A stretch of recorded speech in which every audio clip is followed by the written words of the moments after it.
I'm Eric Rosales. Tonight on EWTN News Nightly, fighting back what former President Donald Trump is saying about the criminal charges he is facing. Pro-life setback. The results are in a high-stakes Supreme Court election in Wisconsin. We have analysis. Message of hope. Why Pope Francis says the faithful should never allow sadness or resentment to linger in our lives. And got a minute? Learn more about an initiative designed to bring people with busy schedules closer to Christ. These stories and much more tonight. From EWTN, the Global Catholic Network, this is EWTN News Nightly. Thank you so much for being with us. I'm Eric Rosales in for Tracy Sable. Our top story tonight, one day after seemingly every camera in New York City was focused directly on former President Donald Trump's media-packed court appearance, the wall-to-wall drama didn't end in Manhattan. This as the former president seeks to win back the Oval Office in 2024. Let's check in with White House correspondent Owen Jensen with the latest. Owen. Eric, good evening to you. The former president still able to capture media attention like perhaps no other politician. He spoke to hundreds of supporters when he returned home to Mar-a-Lago, and he did not hold back. Just hours after he sat in front of a judge hearing the charges against him, including falsified records about hush money payments, former President Donald Trump was back home at Mar-a-Lago in Florida, his supporters cheering him on as he delivered remarks. I never thought anything like this could happen in America. Never thought it could happen. The only crime that I have committed is to fearlessly defend our nation from those who seek to destroy it. And as he seeks to win back the Oval Office, this fake case was brought only to interfere with the upcoming 2024 election, and it should be dropped immediately. While the former president says he did nothing wrong, these are felony crimes in New York State, no matter who you are. The evidence will show that he did so to cover up crimes relating to the 2016 election.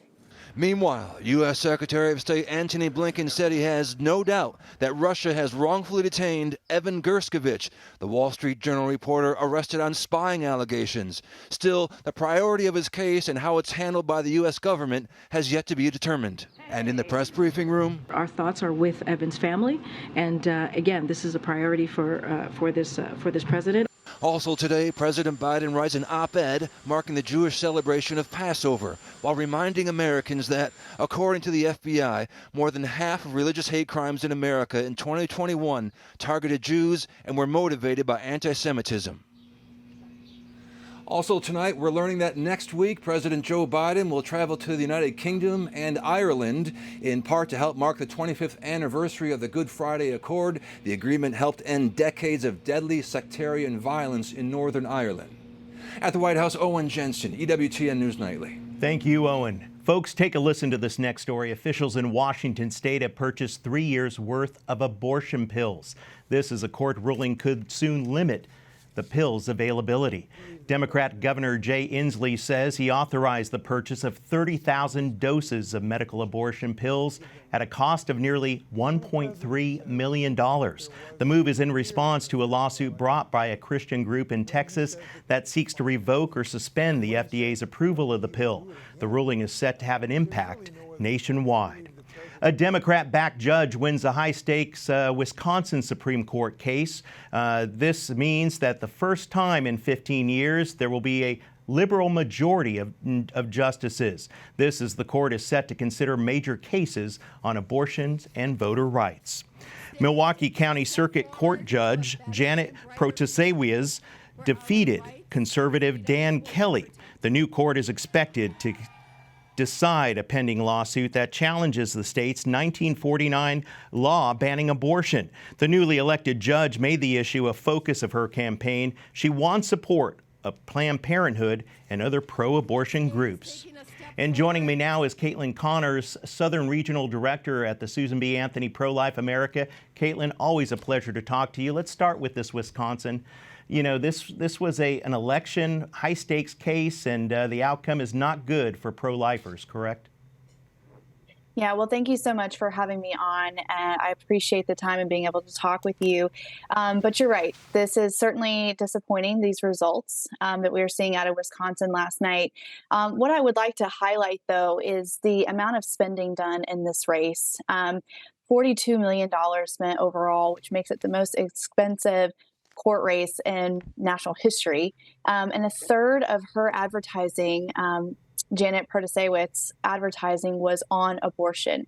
She made abortion a key issue in her race for this judicial seat. And so it's unfortunate to see a judicial candidate running as a legislative candidate where her personal views on issues are so centered to her campaign as opposed to being an impartial character when she will be up on the bench and having to give rulings on really hot button issues such as the abortion law in Wisconsin. So yes, it was disappointing. But when we look at the facts and the reality of the situation, the amount of money spent, the emphasis put on abortion in this case, and her willingness to campaign like a legislative candidate, it's also an unfortunate situation just in terms of our judicial elections.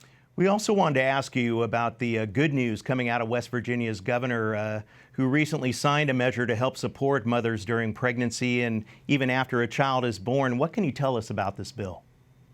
Yes, it is good news. So last week, Governor Jim Justice of West Virginia signed into law HB 2002, which sets up a mechanism for funding for sort of like an alternatives to abortion program in the state of West Virginia. So it allows for funding to go towards pregnancy centers and other life-affirming entities in the state. And we all know pregnancy centers well, and the real tangible work that they do for women and children in their state in terms of giving medical care, material assistance, counseling, financial aid, all of those wonderful things that our pregnancy centers and life-affirming organizations in our states do. So now in West Virginia, there's going to be an allocation of $1 million going towards them as they get this program started. The bill also increases their adoption tax credit, so from $4,000 to $5,000, and it extends that to kinship adoptions, which is a high rate of the adoptions in the state of West Virginia. So it's a holistically very good bill. We're so thrilled that it's been signed into law and all of the work put into it. Delegate Jean Jeffries holding that bill. And so just to see it come to fruition and know that this is really going to tangibly go towards the aid of moms and babies in the state of West Virginia. And are we hearing about any other states considering similar measures? Yes, absolutely. There has Wonderful. been such an incredible momentum across the United States as we've seen state legislatures come into session this year. We're in the Dobbs era where states are finally able to protect life. And so many states have enacted those laws to protect unborn children from abortion and are going further now to create a real culture of life in their state. So we're seeing across the board measures on adoption and foster care reform, postpartum Medicaid coverage for women. We're seeing paid family leave initiatives. We're seeing tax credits for donations to pregnancy centers, life-affirming organizations. We're seeing just across the board real tangible measures that are going towards supporting moms and creating this culture of life in the United States. So it has been incredible to see, and the amount of leadership that we are seeing from our elected officials, from governors and attorneys general across the country has been truly something to witness. And I'm sure you're watching very closely the Democrats up on Capitol Hill as they want to bring back the Women's Health Protection Act and other pro-abortion measures like that.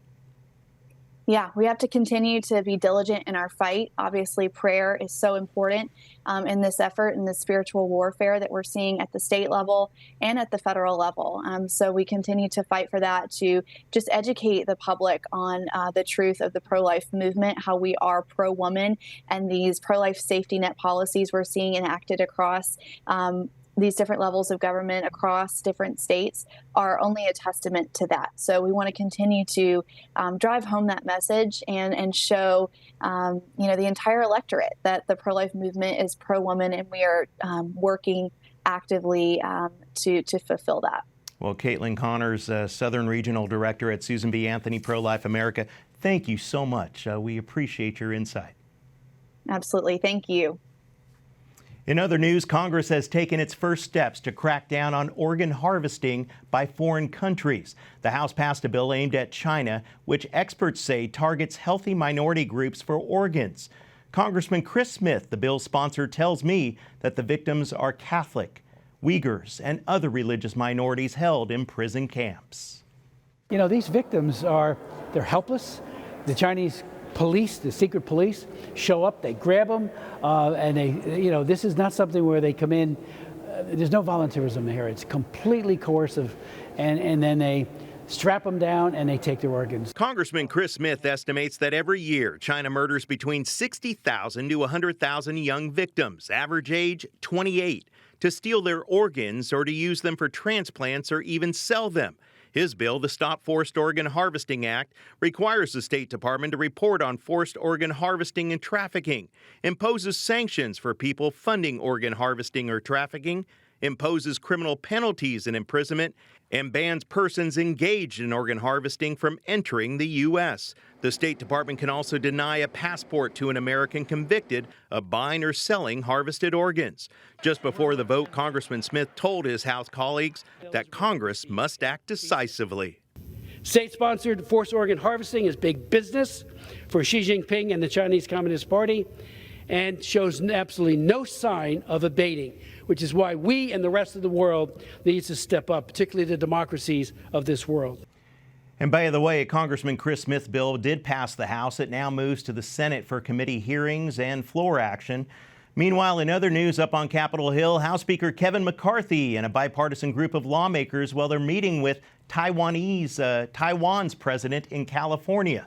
It's the first on American soil since 1979. China has condemned the meeting, calling it a provocation.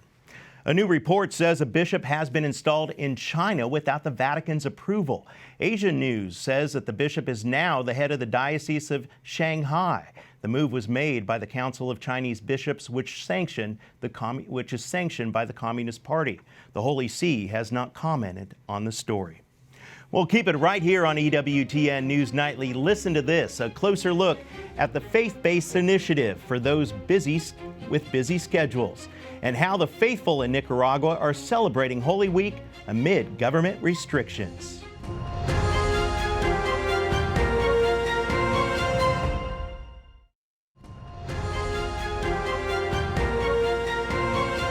Welcome back. The Maryland Attorney General has released a report on clergy sexual abuse. The probe details allegations against more than 150 priests and responses from the Archdiocese of Baltimore. Archbishop William Lori, the head of the Archdiocese, says church officials made strides to address allegations. He adds that in the past, some responses were, quote, woefully inadequate. In other news, an initiative from the Dominican House of Studies designed to help busy people grow in holiness is back for Easter. The Moral Minute, a series of short audio reflections on Catholic morality, it began last Advent, and it now continues through Easter with bonus episodes from Divine Mercy Sunday, Transfiguration, and Pentecost. The Moral Minute wants to help listeners as they grow in knowledge of the resurrected Christ and the life he calls us all to live.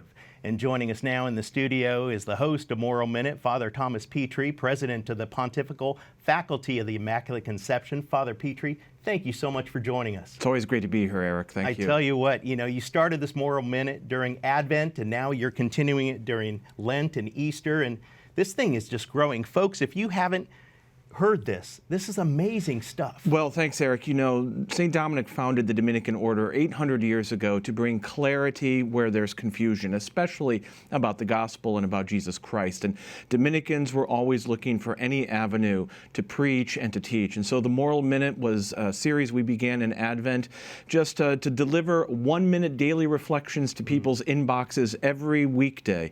And we're looking to start that back up on Easter with Easter Monday, and to walk with people every day during Easter to bring clarity to the life that we should be living with Jesus Christ. After I listen to these, I start thinking about myself, and I start thinking about how is it that I'm not living for Christ? And it really does answer that question. Give us some examples. Well, so often, these are just 1-minute nuggets, that people can listen to very early in the morning as they're getting ready. And so often it's just knowing some small thing, some small detail about who Jesus Christ is. And that knowledge, we believe as Dominicans, then encourages and inflames our love for Christ, our love for God, and then helps us move forward in taking concrete steps to following Him more closely. And the target audience for these moral minute, 1-minute things. I mean, it's everyone. It touches the heart of everyone. We've gotten such great feedback on the Moral Minute. It's we get a lot of great emails from folks. It's really the target is anyone who can spare just a minute or two just to listen to a quick little reflection. As I say, it appears in the inbox early in the morning, and most people, it's one of the first things they do is they push play and they take a listen. Well, thank you so much for creating it. And switching gears a bit, what's your advice do you have for the faithful that are coming out of this Holy Week and Easter to come up, Well, as we move into Holy Week and certainly into the Triduum, growing closer to Jesus Christ, of course, Holy Thursday, Good Friday, and Easter Saturday are not holy days of obligation, but if people have the time, they should make a point to go to church on those these are the high holy days of the Catholic year, and to grow closer to Jesus Christ. And if I can say, I think a good sort of consolation as we sort of struggle to understand and follow Jesus Christ is getting to know Him more closely. And that's exactly what we're hoping the Moral Minute can do. If I can just suggest that people go and sign up, it's minute.dhs.edu. And quickly tell us some of the other initiatives that you're working on. Well, of course, at the Dominican House of Studies, we have the Thomistic Institute, Aquinas 101, the Province of St. Joseph, Godsplaining, anywhere that the Dominicans can find ways to preach the gospel and to bring clarity where there's confusion, that's what we're going to do. And you always do it. I mean, this Moral Minute, and I want to get back to this because I want people out there to really check it out. Again, where can they find it? Minute.dhs.edu. And it really does touch the heart of so many people. Thank you so much. It's been a great experience for us, introducing people not only to Jesus Christ, but also introducing them to the Dominican order. Of course, I'm prejudiced, and I certainly think St. Dominic was onto something when he founded the order to help bring clarity to confusion, help to clarify what was heretical, what is heresy, and what is the truth, And how did you get the idea for all this? Well, the Moral Minute was actually an idea of a friend many years ago, and so it was just taken time to build to fruition. Father, thank you so very much. I tell you what, and folks out there, check this out, the Moral Minute. Download it, no problem. It's going to be great. Looking forward to it. Thank you so much, Father. Father Petri, Thomas Petri, President of the Pontifical Faculty for the Immaculate Conception and host of the Moral Minute. Thank you so much. Up next on EWTN News Nightly, a humble procession. We look at the faithful in Nicaragua who bravely continue Easter traditions despite persecution. Plus, animals at the London Zoo hunt for a surprise during Easter.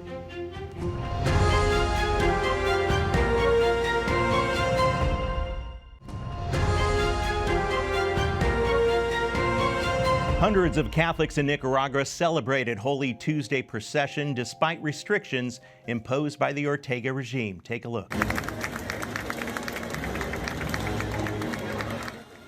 Parishioners could only carry the images of Jesus and the Virgin Mary around the block instead of around town as per tradition. President Ortega has prohibited Holy Week street processions this week amid tensions with the church. Pope Francis reminds the faithful not to let resentment or sadness inflict our lives. Perché tanto male nel mondo? Ma guardate che c'è male nel mondo. In his weekly talk to pilgrims at the Vatican, the Holy Father says we should never lose hope regardless of our situation, because just as things look bleak after the death of our Lord, if we trust God, something good can be just around the corner. And the Holy Father also has a very busy schedule for Easter. It begins in earnest tomorrow with the celebration of Holy Thursday Mass at the juvenile detention facility outside Rome. EWTN Vatican Bureau Chief Andreas Thonhauser takes a closer look at the festivities taking place at the Vatican. The Easter Triduum is a span of time that begins the night of Holy Thursday with the celebration of the Lord's Supper and closes with the evening prayer on Easter Sunday. Throughout these 3 liturgical days, the Church commemorates the institution of the Eucharist and Holy Orders, the passion and death of the Son of God, his descent into hell, and finally, his resurrection. Holy Thursday, institution of the Eucharist. The evening celebration of Holy Thursday consists of Holy Mass in Cœna Domini, or of the Lord's Supper, which commemorates the Last Supper. The Gospel of the day narrates to the faithful the last moments of Jesus with the apostles before his arrest, passion, and death. That night, the Church celebrates the institution of the sacraments of the Eucharist and Holy Orders. After the homily, the priest proceeds to the washing of the feet.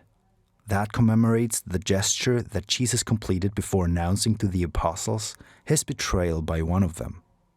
After communion, the church is cleared of decoration. The lights are turned off, crosses are covered, the bells are muted, and the door of the empty tabernacle is opened. Starting from this moment, the Passion of Christ begins. Good Friday, Passion and Crucifixion of Christ. Good Friday is an aliturgical day because the Holy Mass isn't celebrated. The function known as the offices is divided into 3 moments. The Liturgy of the Word, Adoration of the Cross and Eucharist Communion, with hosts consecrated the day prior. Holy Saturday, Christ has died on the cross. It's a day of sorrow and sadness, marked by silence, mourning, and reflection. Christians remember Jesus of Nazareth and the tomb and his descent into the abyss. It is a day in which the Church also commemorates the loneliness of Mary at the tomb. Christianity clings to the figure of the Mother of God who keeps watch over the inert body of her Son who has died on the cross. During the day, the only sacraments that are offered are penance and the anointing of the sick. Easter Vigil, the Holy Night. With the arrival of sunset on Holy Saturday, the Church celebrates the mother of all vigils, the Mass of the Resurrection of the Lord, during which humanity jubilantly acclaims the resurrection of Christ who has won over death. Notably, the beautiful Easter proclamation called the Exultet is sung, normally by a deacon. During the vigil, water and light are the key signs. Holy Mass begins with the church completely dark. A fire is lit in the atrium and is blessed. With a blessed flame, the Paschal candle is lit, a symbol of the risen Christ. In procession, the deacons and celebrants walk toward the altar and light the candles of the faithful. The faithful present renew their baptismal vows, and our new brothers and sisters in the faith receive baptism and confirmation.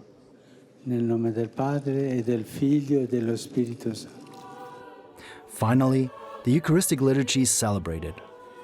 After the distribution of Holy Communion, the Blessed Sacrament is returned to the tabernacle, which has been empty since Holy Thursday.